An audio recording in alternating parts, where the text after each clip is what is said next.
سب سے پہلے تو یہ مجالس اعضاء جو ایک بہترین ذریعہ ہے اِیصال ثواب کا اور اپنے شکستہ قلوب کی تسکین کا. صرف ہم ہی نہیں بلکہ دنیا میں بہت سارے غیر شیعہ ایسے گزرے ہیں جنہوں نے اپنی مصیبتوں کو ختم کرنے کے لیے سرکار سید الشہداء حضرت عبداللہ حسین کی مصیبت کو یاد کیا ہے. میں ایک دو نام آپ کے سامنے پیش کروں. مثال کے طور پر ڈاکٹر کوثر نیازی، آپ نے ان کی تقریریں بھی سنی ہوں گی، تحریریں بھی پڑھی ہوں گی. جب ان کا جوان بیٹا حادثاتی موت کا شکار ہوتا ہے تو جس ذکر کے ذریعے ڈاکٹر کوثر نیازی نے اپنے ٹوٹے دل کی تسکین کا سامان فراہم کیا ہے وہ کوئی اور نہیں تھا سوائے ذکر کربلا. آپ پڑھیے احسان علی دانش کو. جہان دانش میں لکھا ہے ایک ایسا انسان جو یونیورسٹی میں مزدوری کرتا ہے، اور انہوں نے خود بیان کیا ہے جب کبھی غموں آلام مصائب و شدائد مجھے اپنے حصار میں لے لیتے تھے میں امام حسین کا مرثیہ پڑھتا تھا تاکہ اپنی مصیبتوں کو فراموش کر سکوں. اور پھر پروردگار عالم نے اس یاد کربلا کے صدقے میں احسان علی دانش صاحب کو یونیورسٹی کا وائس چانسلر بنایا. وہ انسان جو یونیورسٹی میں مزدوری کرتا تھا، ذکر سرکار سید الشہداء کے صدقے میں پروردگار نے انہیں عروج بخشا. ہمارے برادر عزیز نے جو اشعار پیش کیے اسی کی ترجمانی. تو ہمارے اور آپ کے پاس ایک ذریعہ ہے تذکرہ سرکار سید الشہداء، ذکر کربلا معلیٰ، اور تذکرہ فضائل و مصائب اہل بیت طاہرین، اور تذکرہ آیات قرآن کریم کا. توجہ کیجیے گا، پڑھیے آپ قرآن کریم. پروردگار عالم نے قرآن مجید کے 40 سے زیادہ نام بیان کیے ہیں خود قرآن مبین میں. مثلا ذکر ہے، ذکرہ ہے، یہ قرآن تذکرہ ہے، یہ قرآن نور مبین ہے، یہ قرآن برہان ہے، یہ قرآن فرقان ہے، یہ قرآن بیان ہے، یہ قرآن تبیان ہے. متعدد نام ہیں. انہی ناموں میں سے چند ایک نام سورہ یونس کی آیت نمبر 57 میں کریم پروردگار نے ارشاد فرمایا، جسے میں نے سرنامہ سخن کے طور پر پیش کیا. یا ایھا الناس، یہاں انداز خطاب بدلا ہے مالک کا. مؤمنین سے خطاب نہیں ہے، صاحبان تقویٰ سے خطاب نہیں، بلکہ عام بشریت سے خطاب ہے کریم پروردگار کا. اب وہ چاہے شیعہ ہو، سنی ہو، ہندو ہو، سکھ ہو، جس مذہب سے بھی تعلق رکھنے والا ہو، اس سے خطاب ہے مالک کریم کا. یا ایھا الناس، اے لوگو، قد جاءتکم موعظۃ من ربکم، بتحقیق آن پہنچا ہے تمہارے لیے تمہارے رب کی جانب سے موعظہ. یہ موعظہ کسی واعظ، کسی خطیب، کسی خاندان کے بزرگ، کسی امام جمعہ، کسی امام جماعت کا موعظہ نہیں ہے، بلکہ کریم پروردگار کا موعظہ ہے عالم انسانیت کے لیے. البتہ موعظہ ان کے لیے ہے جن کے پاس سننے، سمجھنے اور غور و فکر کرنے کی صلاحیت پائی جاتی ہے. اگر نہ ہے ایسے افراد جن کے سامنے جب گفتگو کی جاتی ہے تو وہ یہ کہتے ہیں ہمیں ہماری زندگی میں آزاد چھوڑ دیجیے. قرآن سے ہر کسی کو فائدہ نہیں پہنچتا ہے. صاحبان دل قرآن مجید کے تعلیمات سے فیوز و برکات حاصل کرتے ہیں. پھر مالک نے آواز دی شفاء لما فی الصدور، یہ قرآن شفا بخش نسخہ ہے. اس لیے لما فی الصدور، جو انسان کے دل میں امراض پائے جاتے ہیں. مولا کائنات نے بیان فرمایا دل میں امراض کیا ہیں؟ کفر، نفاق، حسد، بغض، اناد، ضلالت، گمراہی، کینہ. اگر ان بیماریوں سے انسان کو نجات چاہیے تو اسے اپنے آپ کو قرآنی بنانا پڑے گا. اس کے بعد پروردگار نے آواز دی یہ قرآن ہدایت ہے اور قرآن رحمت ہے صاحبان ایمان کے لیے. عزیزان گرامی، آپ پڑھیے قرآن کریم سورہ بقرہ کی ابتدا سے لے کر کے، بلکہ سورہ حمد کی بسم اللہ سے لے کر کے سورہ ناس کے آخری حرف تک قرآن موعظہ ہے. کہیں پروردگار نے آواز دی کتب علیکم الصیام کما کتب علی الذین من قبلکم، روزہ رکھو تم پر اسی طرح فرض ہے جیسے تمہارے پہلے والوں پر. کبھی پروردگار نے آواز دی وبالوالدین احسانا، ماں باپ کے ساتھ اس میں سلوک کرو. کبھی قرآن نے کہا وَلِلَّهِ عَلَى النَّاسِ حِجُّ الْبَيْتِ مَنِ اسْتَطَاعَ إِلَيْهِ سَبِيلًا، حج کے لیے جاؤ. کبھی قرآن نے کہا لا یغتب بعضکم بعضا، ایک دوسرے کی غیبت نہ کرو.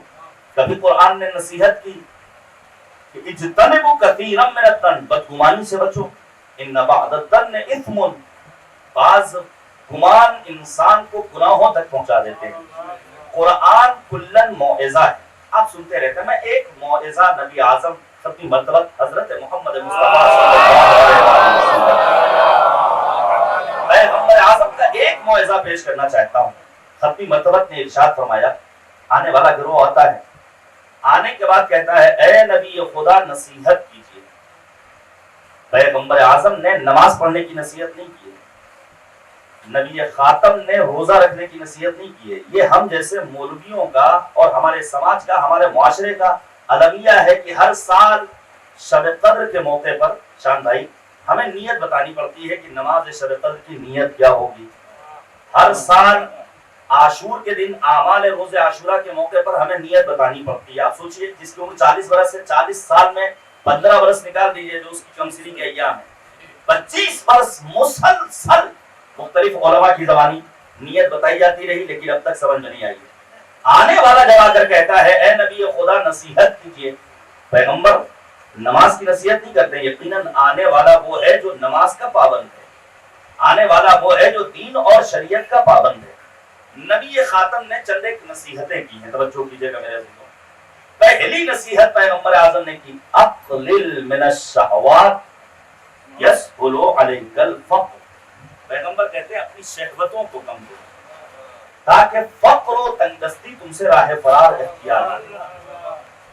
اچھا، شہوت معمولاً جب یہ لفظ ہم اور آپ سنتے ہیں تو جو شہوت سمجھ میں آتی ہے وہ جنسی شہوت، فقط شہوت جنسی نہیں ہوتی ہے۔ البتہ شہوت کے مقابلے میں جو آسان ترین لفظ بات سمجھانے کے لیے استعمال کیا جا سکتا ہے وہ ہے عفت۔ قرآن نے کہا کہ جنسی شہوت کو اگر عفت میں بدلنا چاہتے ہو تو نکاح کرو، وَأَنكِحُوا الْأَيَامَ مِنكُمْ وَالصَّالِحِينَ مِنْ عِبَادِكُمْ وَإِمَائِكُمْ إِن يَكُونُوا فُقَرَاءَ يُغْنِهِمُ اللَّهُ مِنْ فَضْلِهِ۔ قرآن نے نکاح کا حکم دیا ہے، شادی کا حکم نہیں دیا ہے۔ آج بہت سارے جوان ہمارے ہاں رشتے ازدواج میں نہیں جوڑ پا رہے، کیوں؟ شادی کیوں نہیں ہو پا رہی، نکاح کیوں نہیں ہو پا رہا ہے؟ بڑا مہنگا ہے معاملہ۔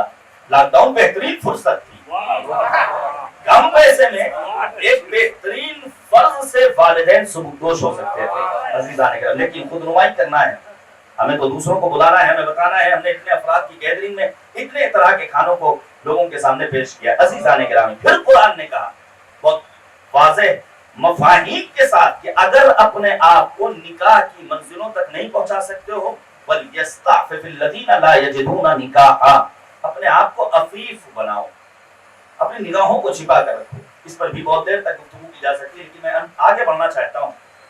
کبھی انسان کی شہوت جنسی ہوتی ہے اور اس سے بچنے کے لیے ذریعہ کیا بتایا ہے قرآن نے؟ نکاح۔ آپ یقین کیجئے نکاح کا کل خرچ اتنا ہی ہے جتنا ایک شادی کرنے والا یا اس گھر کا کوئی ایک بزرگ ایک مولوی صاحب کو لفافہ دیتا ہے، اس سے آگے کوئی خرچ نہیں ہے۔ اب وہ لفافہ کتنے پیسے کو ہوتا ہے ہم اور آپ اپنے سماج میں دیکھنے کی، مثلا شاہ حسین بھائی کو کتنا دیا جاتا ہے، مولانا اظہر صاحب اللہ کو کتنا دیا جاتا ہے، اندازہ ہو جائے گا کل خرچ جتنا ہے، بس اس کا کوئی خرچ نہیں۔ پھر کبھی انسان اپنی پیٹ کی شہوت کا اسیر ہوتا ہے، پیٹ کی شہوت کا اسیر معلوم ہو جائے فلاں جگہ پر کھانا ہے، دوڑتا چلا جا رہا ہے عزیزان گرامی، اسے اس کی پرواہ نہیں ہے یہ کھانا جائز ہے یا ناجائز، کھانا حلال ہے یا کھانا حرام ہے۔ میں آپ کے سامنے قرآن آیت پیش کروں، مالک کریم نے آواز دی فَلْيَنْظُرِ الْإِنسَانُ إِلَىٰ طَعَامِهِ، انسان کو اپنا کھانا دیکھنا چاہیے۔ کیا مطلب؟ انسان یہ دیکھے مٹن ہے، چکن ہے، کیا ہے، یہ مراد ہے نہیں۔ مفسرین نے بیان کیا انسان جب کھانے کے لیے دسترخوان پر بیٹھے تو غور کرے کھانا جائز ہے یا کھانا ناجائز ہے، کھانا حلال ہے یا کھانا حرام ہے عزیزان گرامی۔ لہذا لقمہ حلال کی طرف ہمیں اور آپ کو آگے بڑھنا ہے۔ میں آپ کی خدمت میں صراحت کے ساتھ یہ اعلان کرنا چاہتا ہوں، معصوم نے فرمایا ترک لقمۃ الحرام احب الی اللہ من صلاۃ الف رکعۃ تطوعا، ایک لقمہ حرام چھوڑ دینا 2000 رکعت مستحبی نماز پڑھنے سے بہتر ہے۔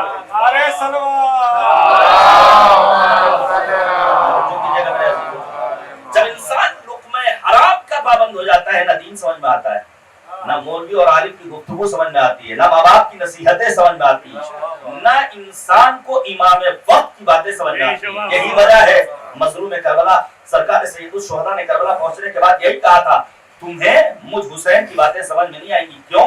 کیونکہ تم نے اپنے پیٹ کو مال حرام سے بھر لیا ہے۔ تو پیٹ کو اگر افیل بنانا ہے تو لقمہ حلال کا انسان کو اپنے آپ کو پابند بنانا پڑے گا۔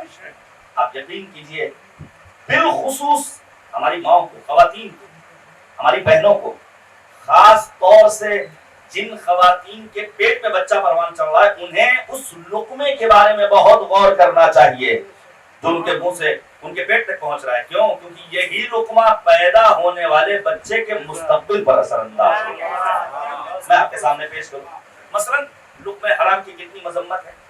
ایک مرتبہ مشرکین مکہ نے جناب ابو طالب کے پاس چوری کے مرغ کا بنا ہوا سالن پیش کیا، چوری کا مرغ، اور جناب ابو طالب کے ذریعے نبی اعظم تک پہنچانا چاہتے تھے مشرکین مکہ کہ یہ لقمہ حرام پیغمبر اعظم کو ان کے راستے سے منحرف کر دے گا معاذ اللہ۔ جناب ابو طالب نے غذا دے دی، لیکن جیسے ہی نبی کے سامنے پہنچا نبی اعظم نے کہا اے چچا یہ لقمہ حرام مجھ محمد تک نہیں پہنچ سکتا ہے، کیوں؟ کیونکہ اس کے ذریعے انسان کا مستقبل تاریخ ہو جاتا ہے۔ عزیزان گرامی، بے شمار روایات کی سن میں کبھی کبھی انسان اپنی زبان کی شہوت کا اسیر ہوتا ہے۔ جب زبان کی شہوت کا اسیر ہوتا ہے تو گالیاں بکتا ہے، جبکہ قرآن نے صراحت کے ساتھ اعلان کیا جنت جس میں جاننے کے مشتاق ہو، لا يسمعون فيها لغوا ولا تعظیما، جنت میں کوئی نہ گالی سنائی دے گی نہ کوئی بری بات سنائی دے گی۔ اسی لیے قرآن مجید نے اعلان کیا ادعوا الی الطیب من القول، جب بولو تو اچھا بولو، یہ ہے زبان کی حفاظت۔ قولوا للناس حسنا، لوگوں سے اچھے انداز سے گفتگو۔ پہلی نصیحت تمام۔ دوسری نصیحت یہاں تھوڑی دیر میں گفتگو کرنا چاہوں گا، ایک واقعی عزادار تھے۔ دیکھیں کمال یہی ہے، کل میں ایک جگہ مدعو تھا، وہاں بھی مرحوم کا ذکر خیر ہوا، میں واقف نہیں تھا اور مجھے یہ بھی علم نہیں تھا کہ آج یہ مجلس جو پڑھنی ہے وہ انہی کے اصالہ ثواب کی پڑھنی ہے۔ دیکھیں کمال یہی ہے، انسان اپنی ذات کے لیے جی یہ فائدہ نہیں ہے، میں نے شاید کل رات میں بھی اس جانب اشارہ کیا تھا۔ کمال یہ ہے کہ امیر المؤمنین نے بیان فرمایا خالط الناس مخالطتا ان متم ما حبکوا علیکم وان عشتم حنوا الیکم، لوگوں کے ساتھ ایسے زندگی بسر کرو، ایسے کھل مل جاؤ کہ اگر مر جاؤ تو لوگ تم پر گریا کریں، اور اگر زندہ رہو تو لوگ ملنے کے مشتاق رہیں۔ مرحوم انہی صفات کے حامل تھے۔ مہمان سادات سے ان کے عزیز چلے آئے، آپ بھوپال کے مختلف علاقوں سے مجلس اعظم میں شرکت کرنے کے لیے چلے آئے، کس لیے؟ تاکہ مرحوم کو یاد کر سکے۔ توجہ کیجیے گا میرے عزیزو، یہی وجہ ہے، یہی وجہ ہے بسا اوقات ائمہ اطہار اور معصومین کی خدمت میں پہنچنے والے کا ظاہری جسمانی وجود نہیں ہے، لیکن مثلا نبی اعظم نے یاد کیا، ایک مثال دوں، اویس قرنی یمن کے رہنے والے ہیں، نبی تک پہنچتے ہیں لیکن جتنا ٹائم ماں نے دیا تھا اتنا ٹائم گزار کر کے واپس چلے گئے۔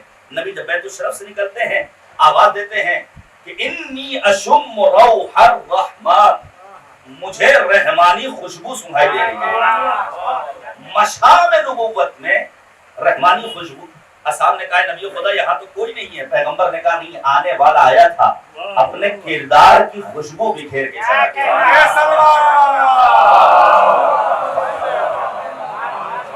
کردار کی خوشبو بکھیر کر جانے والا۔ عزیزان گرامی، پیغمبر نصیحت کرتے ہیں اقلل من الذنوب یسهل علیک الموت۔ ابھی ڈاکٹر صاحب بیان کر رہے تھے، موقع ہی نہیں ملا کہ ڈاکٹر کیا لے جاتے، اور واقعی میں آج کے دور میں ڈاکٹر کیا جانے کے بعد کوئی اگر لوگ میں اجل بنے، کتنا دشوار ہے کہ انسان کو جان سے بھی ہاتھ دھونا پڑتا ہے، اور جو تھوڑی بہت پونجی ہے مال سے بھی ہاتھ دھونا پڑتا ہے۔ میں پھر کہوں گا ڈاکٹرز کا رویہ غیر قابل قبول ہے، بالخصوص ان دنوں میں ہمیں بھرپور اندازہ ہو گیا، غیر اخلاقی غیر انسانی صفت کا مظاہرہ کیا ہے بعض ڈاکٹرز نے، بعض ہاسپٹلز نے۔ پیغمبر کہتے ہیں گناہ کم کرو تاکہ تمہارے لیے موت آسان بن جائے۔ عزیزان گرامی، موت کی منزلوں سے ہم سب کو گزرنا ہے۔ پڑھیے آیات رجوع الی اللہ، انا للہ و انا الیہ راجعون۔ البتہ یہ آیت آج ہمارے سماج میں صرف خبر مرگ سے مخصوص ہو کر رہ گئی ہے۔ سوشل میڈیا پر ہماری بھی عادت ہے، کسی کے انتقال کی خبر دیکھی فوراً لکھا انا للہ و انا الیہ راجعون۔ صرف موت کی خبر سننے کے بعد انا للہ کی تلاوت نہیں کرنی، بلکہ ہر آن، ہر لحظہ، ہر شب و روز، ہر لمحہ انسانی وجود میں آئے کریمہ رچی بسی رہے انا للہ و انا الیہ راجعون۔ عزیزان گرامی، آپ پڑھیے ثم الیہ ترجعون، بالآخر جب تم پہنچے ہو جو آیا ہے اسے پلٹ کر مالک کی بارگاہ میں جانا ہے۔ بہرحال موت کی منزلوں کو اگر آسان کرنا ہے تو معصومین علیہم السلام نے چند ایک نسخے بیان کیے۔ دیکھیے اس دنیا میں اس دنیاوی زندگی کو لے کر چند طرح کے افراد، کم از کم 3 نمونے میں آپ کے سامنے پیش کرنا چاہوں گا۔ بعض افراد وہ ہیں جو اپنی دنیاوی زندگی میں مایوس نظر آتے ہیں۔ بہت سارے لوگ ہم اب پیدا ہی کیوں ہوئے، مر جائیں چھٹی ملے، توجہ کیجیے گا۔ کیا اس مائک کو حق ہے کہ یہ شکوہ کرے کہ آخر ہمارے کمپنی کے مالک نے، اونر نے بنایا کیوں؟ جب تک نہیں بنایا تھا کوئی مسئلہ نہیں، لیکن اگر مارکیٹ میں آ گیا تو اب اس کی ذمہ داری ہے کہ اپنے فریضوں کو پورا کرے۔ ہمیں اور آپ کو اللہ نے جب تک نہیں پیدا کیا تھا مسئلہ نہیں، لیکن جب پیدا کر دیا تو مقصد حقیقت کو پورا کرنا ہماری۔ عزیزان گرامی توجہ کیجیے گا، بہت سارے افراد گزرے، مثلا زمانہ جاہلیت کا ایک شاعر ہے، نام ہے اس کا ابو المعلا، اپنی زندگی سے مایوس تھا اور اس نے وصیت کی۔ اور وصیت میں یہ لکھا ہے کہ جب میں مر جاؤں تو میری قبر پر ایک پتھر نصب کیا جائے اور اس پتھر پر یہ عبارت لکھی جائے ہذہ جنایت ابی وما جنیت باحد۔ دیکھیے کتنا مایوس ہے یہ انسان، کہتا ہے یہ میرے باپ کی جنایت کا نتیجہ ہے، میں جنایت کا مرتکب نہیں ہوا، میرے باپ نے شادی کی، میری ولادت ہوئی، نہ میں نے شادی کی نہ میں اپنے پیچھے اپنی کسی اولاد کو چھوڑ کر جا رہا ہوں۔ یہ انسان کون ہے؟ یہ وہ ہے جو اپنی دنیاوی زندگی سے مایوس ہے۔ ایسا انسان قرآن کی نگاہ میں قابل مذمت۔ بعض افراد وہ ہیں جنہیں کوئی پرواہ نہیں، کیا کر رہے ہیں، کس سے مل رہے ہیں، کیا کھا رہے ہیں، کیا زندگی گزار رہے ہیں، ان کی نگاہ میں ان کی زندگی ناپنے کا معیار شب و روز کا گزرنا ہے۔ اسی لیے تو برتھ ڈے پارٹی مناتے ہیں، بڑے بڑے کیک آتے ہیں۔ عزیزان گرامی، لاک ڈاؤن نے بہت کچھ سکھا دیا۔ اتنے زیادہ پرے پرواز ہمیں نصیب ہو گئے تھے کہ جہاں کا سفر ہم بائی پلین کر سکتے تھے وہاں سوچ رہے ہیں کہ اب چارٹر پلین لے لیا جائے، جہاں کا سفر ہم بائی ٹرین کر سکتے تھے وہاں بائی پلین جا رہے ہیں، جہاں ایک چھوٹے سے کیک سے کام چل سکتا تھا وہاں بچے کے ننیال والے اپنا کیک لے کر آ رہے ہیں، ددیال والے اپنا کیک لے کر آ رہے ہیں، ماں باپ اپنا کیک لے کر آ رہے ہیں۔ نتیجہ کیا ہوا؟ پروردگار نے کہا ایک چھوٹا سا وائرس بنائیں گے اور اس وائرس کے نتیجے میں ہم تمہیں عقل کے ناخون لینے پر مجبور کریں گے۔ ساری کی ساری پارٹیاں رکھی رہ گئیں اور آج بھی انسان اس تگودو میں لگا ہوا ہے کہ کب اس وائرس اور منحوس وبا کا خاتمہ ہو اور انسانیت اپنی ڈگر پر آ سکے۔ عزیزان گرامی، بعض افراد یہ سوچتے ہیں شب و روز کا گزرنا، اب آج ہم 60 سال کے ہو گئے، آج 40 سال کے ہو گئے، آج 25 برس کے ہو گئے، آج بچہ 5 سال کا ہو گیا۔ یاد رکھیے گا جو چیز جتنی زیادہ قیمتی ہوتی ہے اس کو تولنے کا معیار بھی اور میزان بھی اتنا ہی عظیم ہوتا ہے۔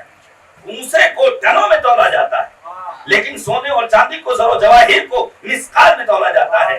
پروردگار نے کہا اگر اپنی زندگی کو تولنا ہے تو شب و روز کے گزرنے کے معیار پر مت رکھو، بلکہ یہ دیکھو معرفت رب تمہارے وجود میں کتنی پائی جاتی ہے۔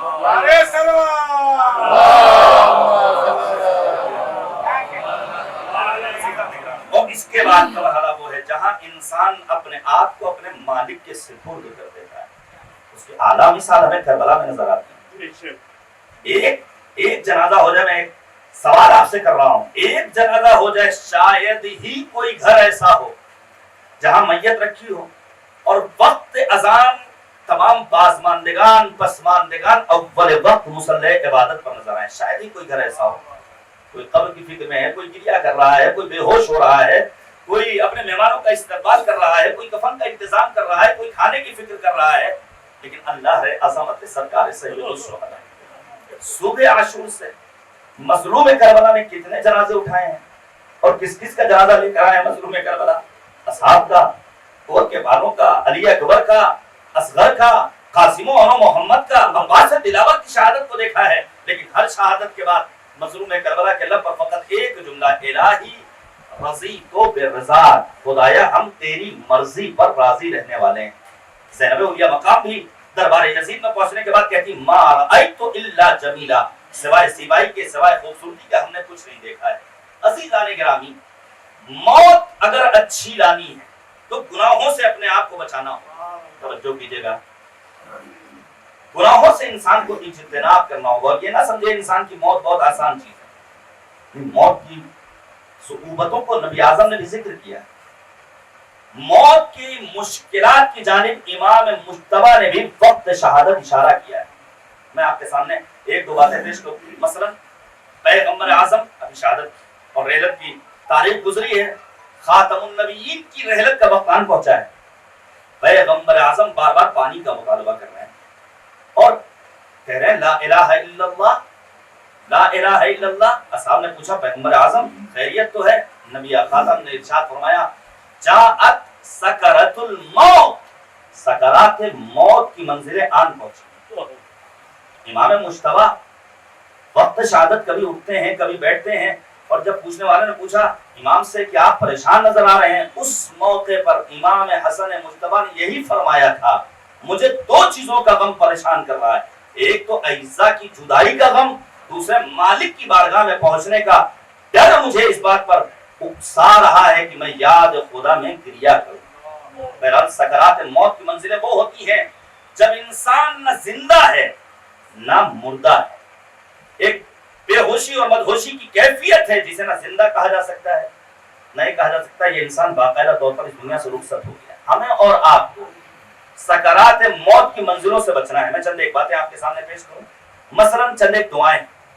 ایک دعا جو بہت آسان ہے، ہمیں قنوت میں پڑھنا چاہیے، یا من یقبل الیسیر ویعفو عن الکثیر اقبل من الیسیر واعف عن الکثیر۔ ہر وقت مالک کی بارگاہ میں دعا کریں خدایا تو ہی وہ ذات ہے جو اپنے اس بندے سے تھوڑے سے عمل کو قبول کر دیتا ہے۔ اور یا دعائے تمہیں یا سریع رضا، پروردگار کتنی جلدی راضی ہو جاتا ہے۔ سورہ تکاثر کی تلاوت کرنے سے انسان کی سکرات موت کی منزلیں آسان ہو جاتی ہیں۔ سورہ زلزال بالخصوص مستحبی نمازوں میں تلاوت کرنے سے سکرات موت کی منزلیں انسان کے لیے آسان ہو جاتی ہیں۔ اسی طرح یہ دعا پڑھنا چاہے قنوت ہو یا غیر قنوت ہو، لا الہ الا اللہ العلی العظیم، لا الہ الا اللہ الحلیم الکریم۔ معمولی سی دعا ہے، بڑی آسانی سے ہم اور آپ اس دعا کو یاد کر سکتے ہیں۔ اگر سکرات موت کی منزلوں سے بچنا ہے تو ہمیں اور آپ کو محبت اہل بیت طاہرین علیہم الصلوۃ والسلام کا چراغ اپنے دلوں میں روشن کرنا۔ البتہ محبت کا مطلب صرف اور صرف نعرے لگا لینا نہیں ہے، شعراء کے وہ اشعار نہیں ہے کہ جواب کچھ نہ دینا علی علی کہنا، اس سے کام چلنے والا نہیں ہے۔ یاد رکھیے گا قرآن مجید نے اعلان کیا، پروردگار نے موت و حیات کو پیدا کیا ہے لِيَبْلُوَكُمْ أَيُّكُمْ أَحْسَنُ عَمَلًا، تاکہ مالک تمہیں آزمائے کہ تم میں احسن عمل کے اعتبار سے کون ہے۔ آپ مارکیٹ جائیے، آپ کسی کرانے یا پرچون کی دکان پر جائیے اور جانے کے بعد کہیے سب سے اچھا چاول دکھاؤ، اب اس کے بعد صرف ایک کوالٹی ہے چاول کی، تو کیا یہ کہا جا سکتا ہے یہ سب سے اچھا چاول ہے؟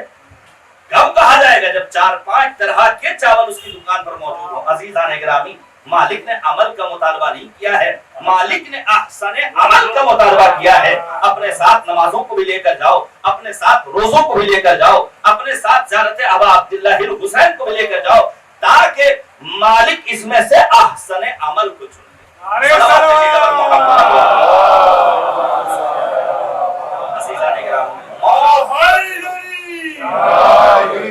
موت کی منزلوں سے آسانی سے گزرنے کے لیے ہمیں بہرحال چند چیزوں کا خیال رکھنا، اور بسا اوقات آ رہی ہے 3 ربیع الاول وفات کریمہ اہل بیت حضرت فاطمہ معصومہ سلام اللہ علیہا کی تاریخ،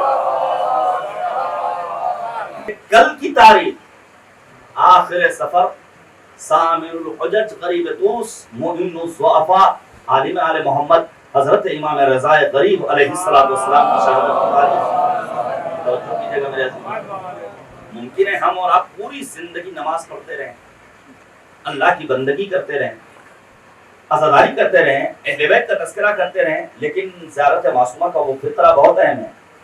اللہم انی اسألک ان تختم لی بالسعادہ، خدایا میرا خاتمہ بخیر ہو، عاقبت بخیری کی دعا ہمیں اور آپ کو کرتے رہنا چاہیے۔ میں آپ کے سامنے پیش کروں فضیل ابن عیاض، ڈاکو، عرب کا نامور ڈاکو، لیکن قرآنی آیت کے نتیجے میں فضیل اللہ کا مخلص بندہ بن جاتا ہے۔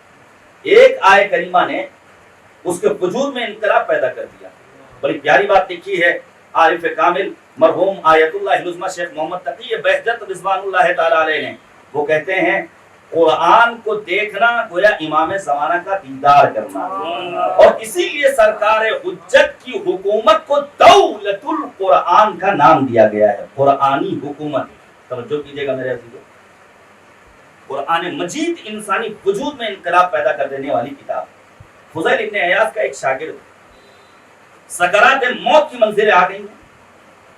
فضیل ابن عیاض قرآن مجید کے سورہ یاسین کی تلاوت کرنا چاہتے ہیں، تو شاگرد منع کر دیتا ہے، جو مخلص بندہ ہے، جو اب تک فضیل کے شاگرد خاص میں جس کا شمار ہوتا ہے۔ فضیل ابن عیاض کہتے ہیں کہو لا الہ الا اللہ۔ یہ شاگرد کہتا ہے استاد مجھے کچھ نہیں کہنا، میں کسی اللہ واللہ کو نہیں مانتا ہوں۔ اللہ اکبر۔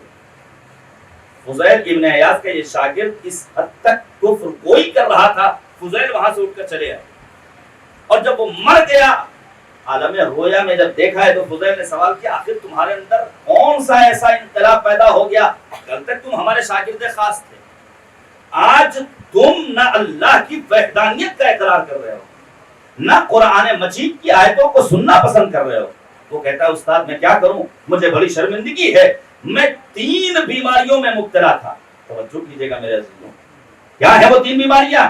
کہا پہلی بیماری جو میرے اندر تھی، میں حسد کرتا تھا۔ حسد کرنے والے کی عاقبت برباد ہو جایا کرتی ہے، اسی لیے معصوم نے فرمایا الحسد یأکل الایمان کما تأکل النار الحطب۔ حسد انسان کے ایمان کو جلا کر خاکستر میں تبدیل کر دیتا ہے، جس طرح آگ لکڑیوں کو جلا کر راکھ میں بدل دیا کرتی ہے۔ کہا دوسری بیماری، کہا میں چغلی کیا کرتا تھا۔ آج بہت سارے لوگ ہیں، کل تک یہ صفت ہمارے سماج میں خواتین سے مخصوص تھی، آج ہم مردوں میں بھی آ گئی۔ قرآن نے کہا ہماز مشاء بنمیم مناع للخیر معتد اثیم۔ عزیزان گرامی، چغل خوری کے نتیجے میں فضیل ابن عیاض کا شاگرد راہ خدا سے منحرف ہو جاتا ہے اور کفر کی موت مرتا ہے۔ کہا تیسری بیماری کیا تھی؟ کہا میں شراب پیتا تھا۔ کل میں نے شراب نوشی کی جانب اشارہ کیا ہے، وہ چند چیزیں جن کے ذریعے انسان ایمان سے دور ہو جاتا ہے، اس میں ایک ہے شراب نوشی۔ اللہ اس وبا سے اور اس بلا سے ہم سب کو محفوظ رکھے۔ عزیزان گرامی، اس کے بعد پیغمبر نصیحت کرتے ہیں قدم مالک امامک یسرک اللحاق بہ۔ عجیب و غریب نصیحت ہے پیغمبر۔ موت کے سلسلے میں بہت ساری باتیں ہیں، اگر موقع ملا تو ابھی تھوڑا سا اشارہ کروں گا، وگرنہ کل اور کی مجلسوں میں انشاءاللہ کچھ نہ کچھ باتیں میں بیان کروں۔ بس اتنا سمجھ لیجئے، جب انسان گناہ نہیں کرتا ہے، توجہ کیجئے گا بہت اہم جملہ ہے، جب انسان گناہ نہیں کرتا ہے تو موت اس کے لیے شہد سے زیادہ شیریں ہو جائے گا۔ جناب قاسم نے یہی تو کہا تھا الموت عندی احلی من العسل۔ میں آپ کے سامنے پیش کروں مرزا شیرازی رضوان اللہ تعالی علیہ، صاحب فتوی حرمت تمباکو۔ مرزا شیرازی سے کسی نے پوچھا آقا یہ بتائیے، فرض کیجیے آپ کو معلوم ہو جائے 1 ہفتے بعد آپ کو موت آنے والی ہے، تو آپ کی زندگی میں کیا تبدیلی پیدا ہوگی؟ اگر ہمیں مجھے معلوم ہو جائے مجھے کہ 2 دن بعد مجھے مرنا ہے، تو شاید 2 دن کا تو مرنا ہی نہ طے ہو پائے، پہلے ہی ہم اللہ کے پیارے ہو جائیں، یا ممکن ہے کہ ہم بہت زیادہ متقی و پرہیزگار ہو جائیں، نماز شب کے پابند ہو جائیں اور بالکل ہر وقت یاد خدا میں غرق رہنے لگے۔ مرزا شیرازی نے عجیب و غریب جواب دیا۔ مرزا شیرازی کہتے ہیں اگر مجھے خبر مل جائے کہ 1 ہفتے کے بعد مجھے موت آنے والی ہے تو میری زندگی میں کوئی تبدیلی واقع نہیں ہوگی۔ جو آج معیار زندگی ہے، جو آج اصول زندگی ہے، جو آج اسلوب زندگی ہے، جو آج طرز حیات ہے، یہی 1 ہفتے تک جاری رہے گا۔ عزیزان گرامی، ہمیں اور آپ کو مالک کی بارگاہ میں دعا کرتے رہنا چاہیے خدایا ہماری موت کو ہمارے لیے آسان بنا دے، ہر پل آمادہ رہنا چاہیے۔ آپ سوچیے یہی ہمارے مرحوم ارشد صاحب کے لیے کس نے سوچا تھا؟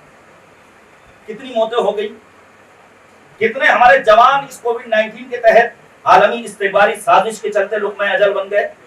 میں پھر مالک کی بارگاہ میں دعا کروں گا، خدایا اس منحوس وبا کا خاتمہ فرما، اس منحوس وبا کو منظر عام پر لانے والوں کو اسی دنیا میں ذلیل و رسوا فرما۔ توجہ کیجیے گا میرے عزیز، توجہ کیجیے گا، ہمیں اور آپ کو بہرحال مرنا ہے، لیکن اچھی موت کے لیے بھی چند ایک نسخے بیان کیے گئے ہیں۔ مثلا پیغمبر نے فرمایا اگر اچھی موت چاہتے ہو تو وصیت لکھو۔ البتہ وصیت بھی کون سی وصیت؟ صرف پراپرٹی کی، جائیداد کی، بینک بیلنس کی، گھر اور بنگلے کی؟ ایک اہم گوشہ ہے کہ وصیت میں ہونا چاہیے ایک پہلو مادیات، تاکہ مرنے والے کے بچے، ان کے وارثین آپسی اختلافات کا شکار نہ ہو، آپسی اختلافات کا شکار نہ ہو۔ لیکن وصیت اگر لکھنا ہے تو مولا کائنات کے طرز وصیت کو دیکھنا ہوگا۔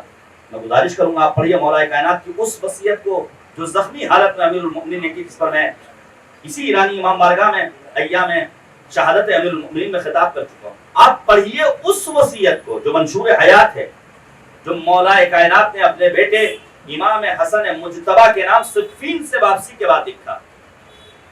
ایسی وصیت جس کے لیے علامہ مجلسی کے پدر بزرگوار علامہ مجلسی کو نصیحت اور وصیت کرتے ہیں، بیٹا ہر روز اس وصیت کی تلاوت کرو جو میرے مولا نے صفین سے واپسی پر حسن مجتبی کے نام تحریر فرمایا۔ تنہا دو مقامات ہیں جہاں مرنے والے کی موت کو جاہلیت سے تعبیر کیا گیا ہے، جو میری نظر سے گزرا ہے۔ 25-27 برس کی میری طالب علمی کی حیات اور اب تک یہ سفر جاری ہے، ہو سکتا ہے کوئی اور جگہ۔ ایک جگہ تو وہ ہے جہاں معصوم نے فرمایا، نبی اعظم کہتے ہیں من مات ولم يعرف امام زمانہ فقد مات میتۃ جاہلیہ، جو مر جائے اور اسے اپنے وقت کے امام کی معرفت نہ ہو، اس کی موت جاہلیت کی موت۔ البتہ معرفت امام سے مراد کیا ہے؟ کیا صرف اور صرف نیمہ شعبان کے موقع پر پٹاخے پھڑا لینا؟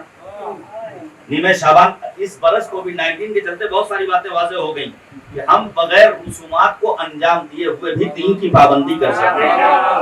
عزیزان گرامی، معرفت امام زمانہ کا مطلب ہرگز یہ نہیں ہے کہ نیمہ شعبان کے موقع پر بزرگوں کی قبروں کو چراغانی میں تبدیل کیا جائے، بلکہ معرفت امام زمانہ کا مطلب یہ ہے کہ ان بزرگوں اور مرحومین کے قبروں کو منور کرنے سے پہلے اپنے تاریک دلوں کو نورانیت میں بدلنے کا سامان فراہم کیا جائے۔ دوسرا موقع جہاں مرنے والے کی موت کو جاہلیت سے تعبیر کیا گیا ہے، جب انسان بغیر وصیت لکھے مر جائے تو اس کی موت جاہلیت کی موت۔ تو پہلا مرحلہ ہمیں وصیت لکھنا چاہیے۔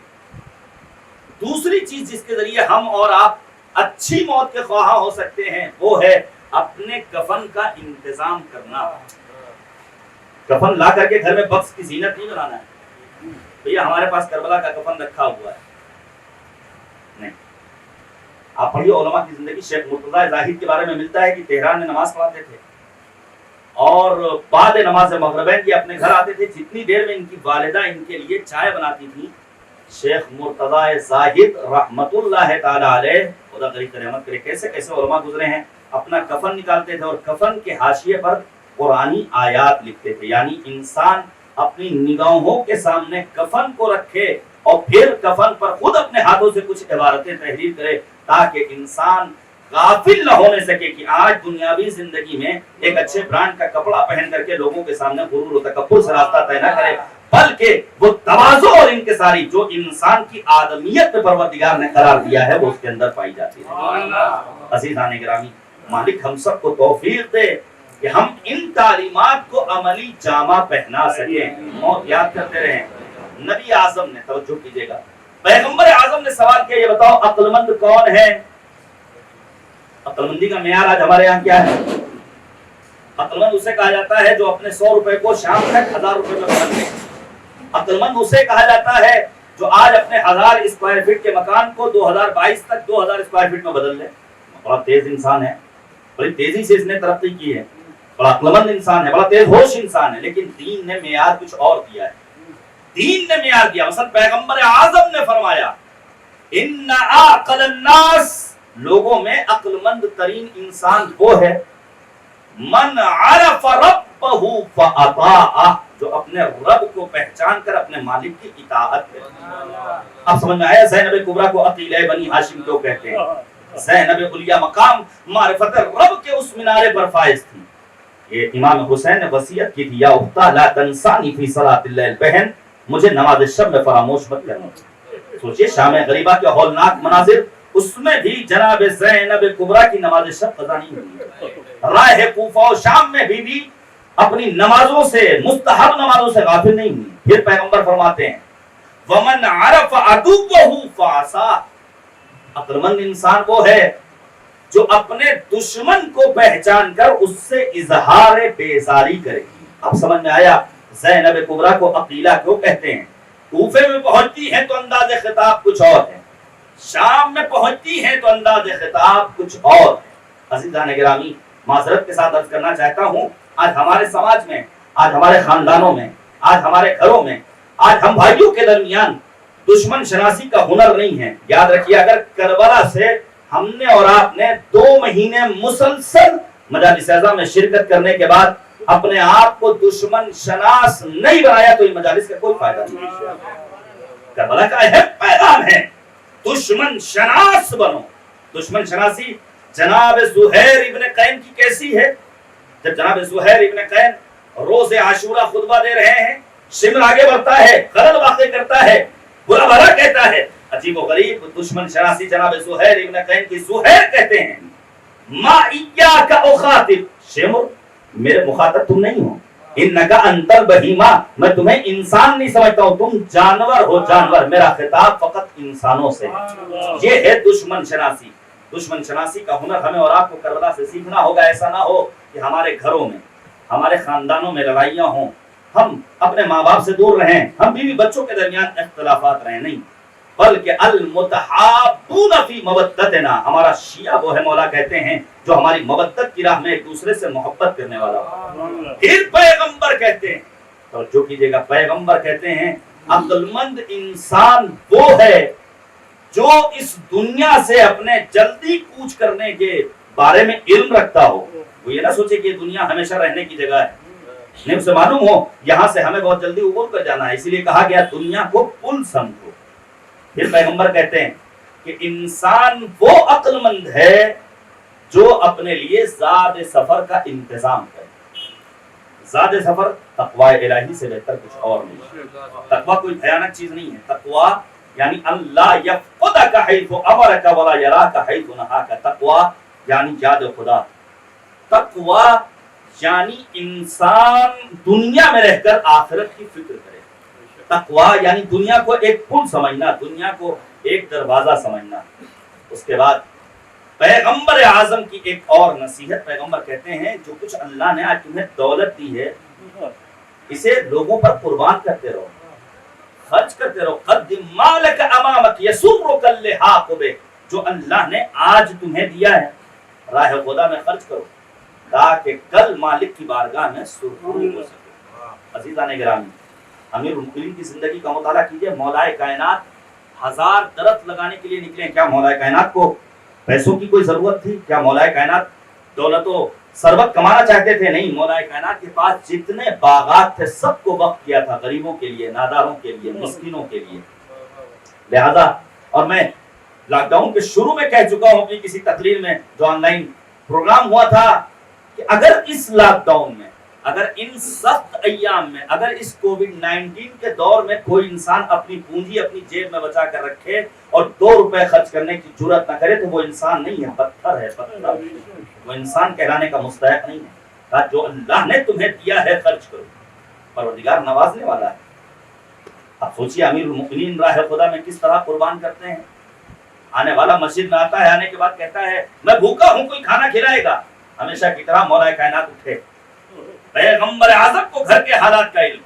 علی جان خیریت کہا توکل تو علی اللہ، ذات خدا پہ بھروسہ ہے. لے کر پہنچے، دھک الباب کیا. شہزادی کونین نے استقبال کیا. بی بی جان کچھ ہے؟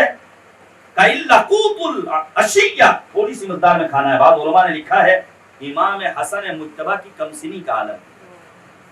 عجیب و غریب طرز تربیت سکھایا ہے مولا کائنات نے. مولا کہتے ہیں بچے کو سلا دیا جائے. مجھے شرم محسوس ہوتی ہے کہ میرے در پر کوئی آئے اور خالی ہاتھ واپس جائے. مولا کائنات نے قربان کر دیا، وہ تھوڑا سا کھانا دے دیا اس سائل کو، آئندہ روز صبح میں پہنچے، پیغمبر اعظم نے بڑھ کر استقبال کیا، گلے سے لگایا، مسکراہٹ چہرے پر، کیا تھا؟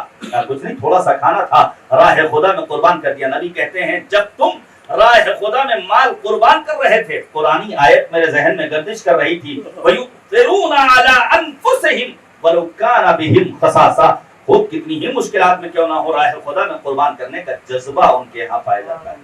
عزیزان گرامی، اس کے بعد پیغمبر کہتے ہیں وَاقْنَعْ بِمَا أُوتِيتُهُ يَخِفُّ عَلَيْكَ الْحِسَابُ۔ ہمیں سارا انسان ڈرتا ہے نا کہ کل قیامت میں کیا ہوگا، حساب و کتاب کی منزلیں کیسے سر کریں گے۔ پیغمبر کہتے ہیں قناعت کرو، قناعت کرو، تاکہ حساب و کتاب تمہارے لیے آسان ہو جائے۔ دو لفظیں ہمارے سماج میں خاص طور سے ایسی استعمال ہوتی ہیں جن کے صحیح معنی نہیں پہنچے۔ لوگوں نے ولایت غلط سمجھے ولایت یعنی علی علی کے نعرے لگا لینا، نہیں، ولایت تنہا علی علی نہیں کرنا ہے، غدیر تنہا مرکز اعلان ولایت نہیں ہے۔ راز کب کھلا ہے؟ جب مولا کائنات کو دفن کر کے آئے امام حسن اور امام حسین، ایک گوشے سے گریہ ازاری کی آواز آ رہی ہے، کیا دیکھا؟ ایک مفلوق الحال، پریشان حال، مضطرب الحال، کیوں رو رہے ہو؟ کہانے والا آتا تھا، لقمے بنا کر کھلاتا تھا۔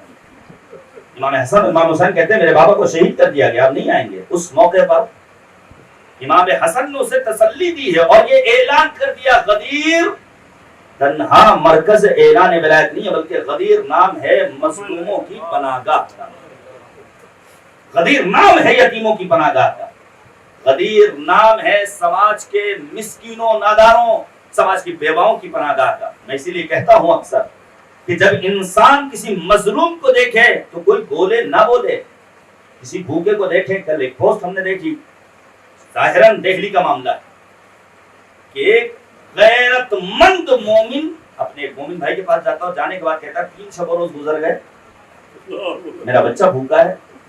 عزیزان گرامی، میں پھر گزارش کروں گا، یہ جو قرآن نے اعلان کیا فی اموالہم حق للسائل والمحروم، دیکھیں سائل تو آپ کے در تک آ جائے گا، لیکن محروم کون سا طبقہ ہے؟ جو سفید پوش ہے، جسے اپنی عزت نفس محبوب ہے، جو غیرت مند ہے، جو اپنے نفس کا محافظ ہے، وہ کبھی آپ تک نہیں آئے گا۔ جب کبھی بیٹھیے تو غور کر لیجئے کہ پڑوس میں کوئی بھوکا تو نہیں ہے، کوئی پریشان حال تو نہیں ہے۔ بہت سارے لوگ ہیں جو پریشانیوں میں مبتلا ہیں، وہ آپ کی خدمت میں نہیں آئیں گے۔ اگر آپ سیرت علوی، سیرت امام سجاد، سیرت معصومین کا اتباع کریں اور پڑھیں تو آپ کو معلوم ہوگا یہ معصومین خود رات کی تاریکی میں نکلتے تھے، غریبوں کے گھر تک رزق لے کر جاتے تھے، اور اس کے اثرات ان کی شہادت کے بعد ان کی پیٹھ پر موجود نشانات کے ضمن میں دیکھا گیا ہے۔ عزیزان گرامی، ولایت اور دوسرا لفظ ہے قناعت۔ قناعت کا مطلب ہاتھ پر ہاتھ رکھ کر بیٹھنا۔ ٹھیک ہے، کووڈ-19 میں کاروبار ٹھپ رہا، نوکریاں چلی گئی، لوگ جاب لیس ہو گئے، کہیں 40-50% تک سیلری میں کٹوتی کر لی گئی، اور یہ بھی بے انصافی ہے، یہ بھی بے عدالتی ہے۔ عزیزان گرامی، یہ بے عدالتی ہے جو کمپنیوں کے مالک نے، بڑے بڑے کمپنیوں کے اونرز نے ایسا کام کیا ہے۔ جب تک ضرورت رہی تب تک آپ استعمال کرتے رہے، آپ یہاں سے لے کر بہار تک، اور بہار سے لے کر کے آپ دیگر صوبوں تک چلے جائیے تو آپ کو اندازہ ہوگا۔ عزیزان گرامی، ذرا سا آگے آ جائیں، حضرت نے اشارہ کیا گیا ہے کہ صلوات دیجیے پر محمد وعلیہ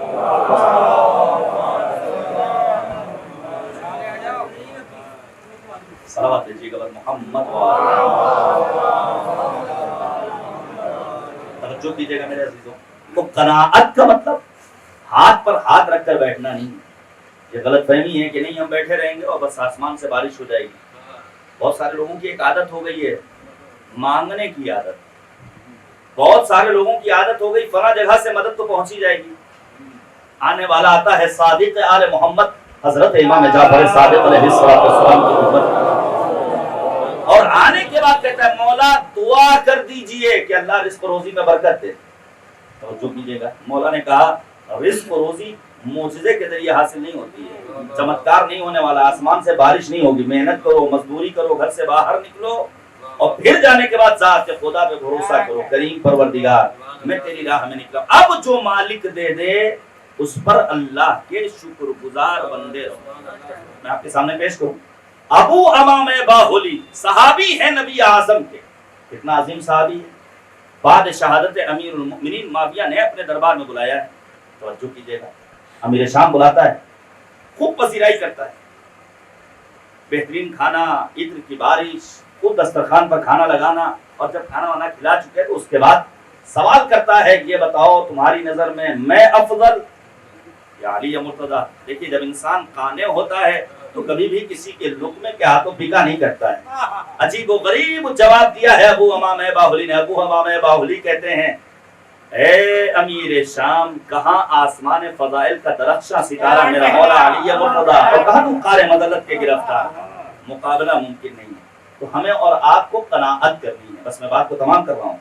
جب انسان قانع ہوتا ہے تو اسے عزت و سربلندی نصیب ہوتی ہے۔ یہاں تک کہ مولا نے فرمایا لا اعز من قانع، قناعت کرنے والا جتنا عزیز ہوتا ہے کوئی دوسرا عزیز نہیں ہوتا۔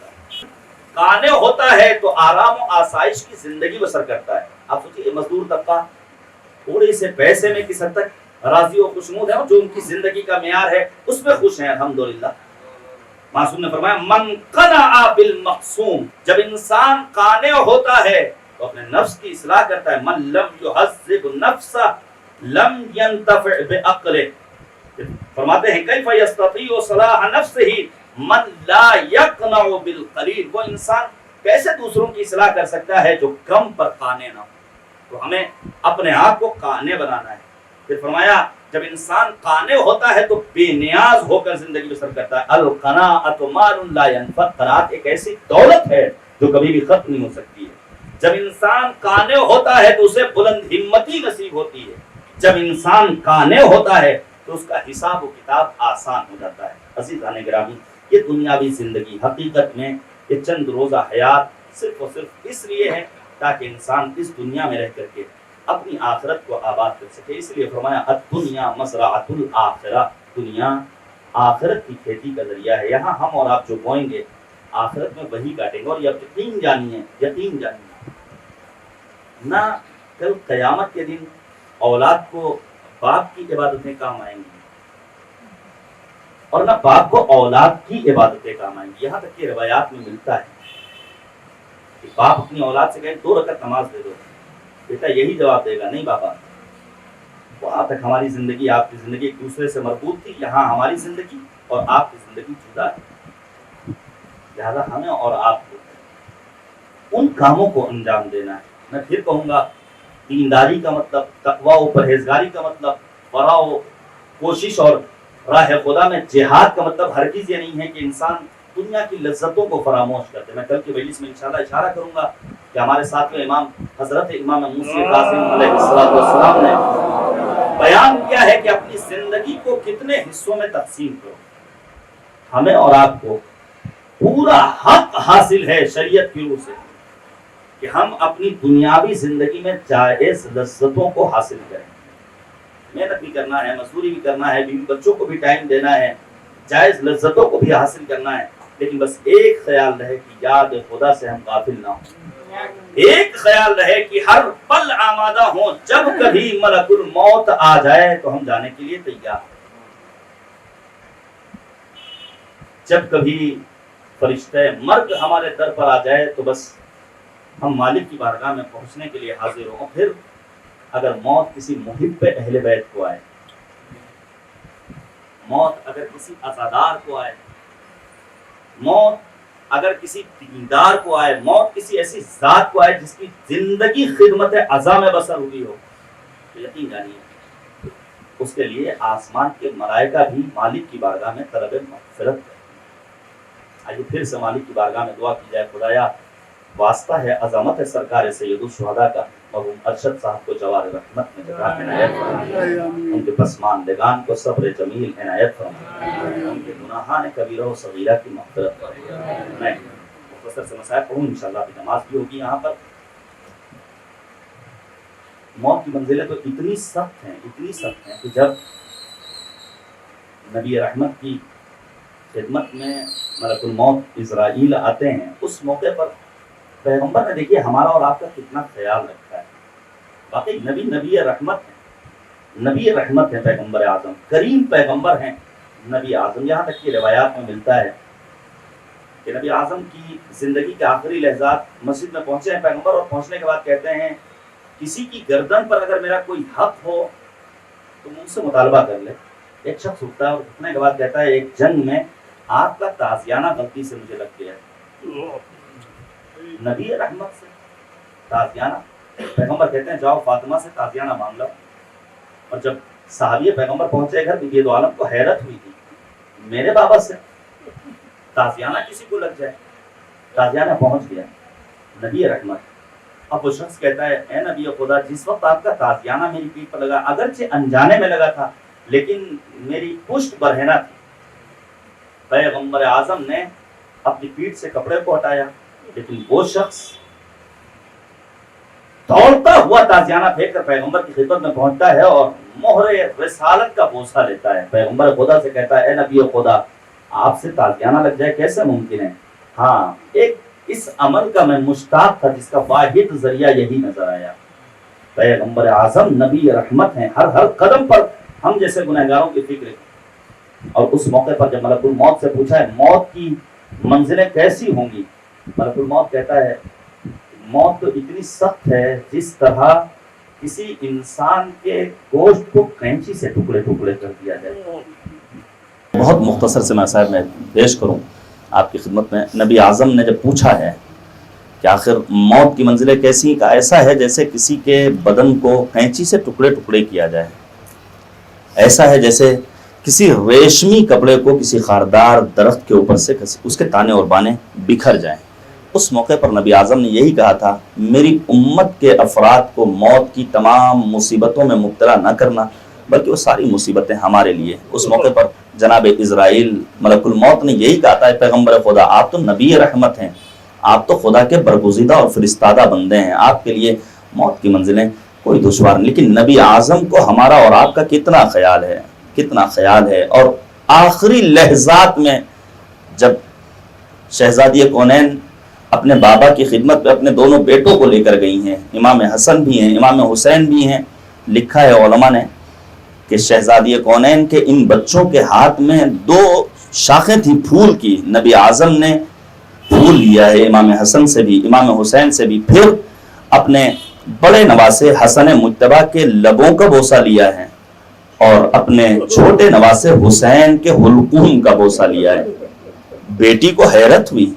شہزادی کونین نے اپنے بابا سے سوال کیا بابا میرے حسین سے کوئی خطا ہو گئی ہے؟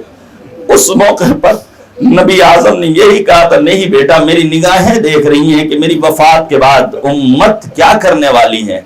جگر کے ٹکڑے انہی لبوں کے راستے حسن مجتبی کے تشت میں گریں گے. اے میری فاطمہ, میں تو نہیں ہوں گا لیکن میرا نواسا حسین میدان کربلا میں 3 شب و روز کا بھوکا پیاسا مارا جائے گا, شمر سر و تن میں جدائی کرے گا اور رگیں کاٹی جائیں گی. اجرکم اللہ, اجرکم اللہ. بھائیوں نے بھائی کی مجلس کا انتظام کیا ہے نا. آپ نے سرکار وفا کا بہترین منظوم نذران عقیدت سنا. میں ایک منظر کو صرف پیش کروں. سرکار وفا حضرت ابوالفضل عباس جیسا بھائی, اکثر ہم نے ایران میں گاڑیوں پر لکھا ہوا دیکھا ہے برادر یعنی عباس.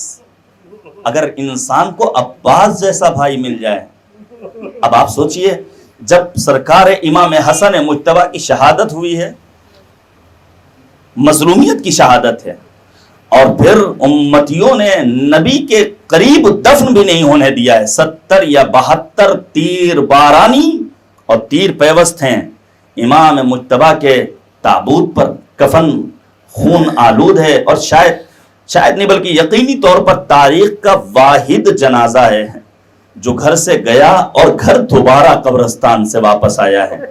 اور واپس جب آیا ہے تو جناب زینب کبریٰ نے اپنے بھیا حسن کے جنازے سے تیر باہر نکالے اور اپنی اماں کو گواہ بنایا ہے. جنازہ دفن ہو جاتا ہے جنت البقیع میں. امام حسین گھر میں آتے, بس میں نے مختصر کر دیا, امام حسین گھر میں آتے ہیں. آنے کے بعد اپنی بہن زینب سے پوچھتے ہیں میرا بھیا عباس کہاں ہے؟ زینب نے اشارہ کیا عباس اس حجرے میں ہے, 2 روز گزر گئے, عباس باہر نہیں نکلے. مولا امام حسین اس حجرے میں پہنچتے ہیں جہاں سرکار وفا باب الحوائج باب المراد حضرت ابوالفضل العباس ہیں، چہرے کو جھکائے ہوئے ہیں، مولا امام حسین اپنے بھیا عباس سے کہتے ہیں بھیا عباس خیریت؟ تو اس موقع پر جناب عباس نے اپنے سر کو اٹھا کر آقا حسین سے یہی کہا تھا، آقا جس کا عباس جیسا بھائی موجود ہو اس کے بدن پر تیر بارانی کی جائے، کفن خون آلود ہو جائے، میں کہوں گا مولا عباس دہائی ہے دہائی، بعد شہادت حضرت ابا عبداللہ الحسین سکینہ کے گان سے گوشوارے چھینے جا رہے ہیں اور تماچے لگائے جا رہے ہیں، پشت پر درے لگائے جا رہے ہیں۔ اے مولا عباس، آپ کی بہنیں بے مقرع و چادر کوفہ و شام کے بازار و دربار میں، آئیے خبر گیری کیجئے۔ یہی وجہ ہے جب لٹا ہوا قافلہ مدینے پہنچا، ام البرہین نے کہا میں عباس کے دودھ کو نہیں معاف کروں گی۔ زینب نے بڑھ کر کہا اماں بھیا کی وفاداری پر شک نہ کرنا، جب تک عباس زندہ تھے کسی کی مجال نہ تھی جو ہماری طرف نگاہیں اٹھا۔ وَسَيَعْلَمُ الَّذِينَ ظَلَمُوا أَيَّ مُنقَلَبٍ يَنقَلِبُونَ إِنَّا لِلَّهِ وَإِنَّا إِلَيْهِ رَاجِعُونَ رَضًا بِقَضَائِهِ وَتَسْلِيمًا لِأَمْرِهِ إِلَٰهِ لا معبود سواك إلهي بحق الزهراء وأبيها وبعلها وبنيها وسر المستودع فيها بعدد ما أحاط به علم خدایا ہم سب کی عاقبت بخیر ہو۔ معبود وارث کربلا، منجی بشریت، محور کائنات، ولی نعمت یوسف زہرا حضرت صاحب الزمان کے ظہور میں تعجیل فرما۔ اے کریم پروردگار، اس ذکر کو مرحوم ارشد صاحب کے علوم و درجات کا ذریعہ قرار دیں۔ معبود ان کے پسماندگان کو صبر جمیل عنایت فرما، ان کے گناہان کبیرہ و صغیرہ کی مغفرت فرما، ان کی غم زدہ غم نصیب بیوہ کو صبر جمیل عنایت فرما۔ معبود واسطہ ہے محمد اور آل محمد کا، ہم مرے تو قرآن و اہل بیت سے وابستگی رہے اور آخرت میں محبت امام حسین کے صدقے میں مولا کی شفاعت ہمیں نصیب فرما۔ اے کریم پروردگار، مقامات مقدسہ کی حفاظت فرما، ان مقدس مقامات کی حفاظت کرنے والے جوانوں کے توفیقات خیر میں اضافہ فرما۔ معبود واسطہ ہے محمد اور آل محمد کا، ہم سب کو تعلیمات قرآن و اہل بیت پر عمل کرنے کی توفیق عنایت فرما۔ علماء مراجع اعظام بالخصوص رہبر انقلاب آیت اللہ العظمیٰ خامنئی، محافظ کربلا مرجع علی قدر آیت اللہ العظمیٰ سیستانی، سید مقاومت سید حسن نصر اللہ کو دشمنوں کے شر سے محفوظ رکھے۔ معبود مسلمانوں کی صفوں میں اتحاد و انسجام پیدا کر دے، ہمیں اپنے دشمنوں کی شناخت پیدا کرنے کی توفیق عنایت فرما۔ اے کریم پروردگار، ہمارے اعمال کو اس لائق بنا دے کہ امام ہمیں اپنے آوان و انصار میں شمار فرمائیں۔ ربنا تقبل منا انکا انت السمیع العلیم۔ گزارش ہے ایک مرتبہ مزید سورہ حمد، 3 مرتبہ سورہ توحید کی تلاوت کر کے مرحوم و مغفور جناب ارشد زیدی ابن نونہال زیدی صاحب کی روح کو ارسال فرما دیں۔ اللہم صلی اللہ